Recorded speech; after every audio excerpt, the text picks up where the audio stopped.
Alright, hi guys, mag-spoken poetry tayo with the one and only Queen Yasmin. Ang bagong alagad ni Tita Tanya. Mo na, Okay, anong topic natin, Tita? Flower. Flower. Sino mo na? Ako. Tita Tanya, go.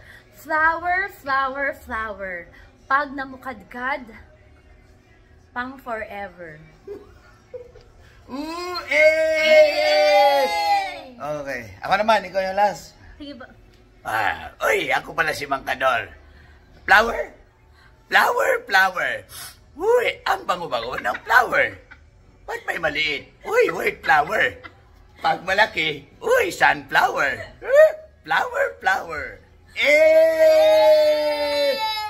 Now, flower. Queen Yasmin. Flower. Habang tumatagal ang flower sa labas ay gumaganda ang kapaligiran kapag nasisilayan mo siya. Parang nasilayan ko. Bulaklak. Gumaganda ang araw mo pag anarian siya. Bulaklak.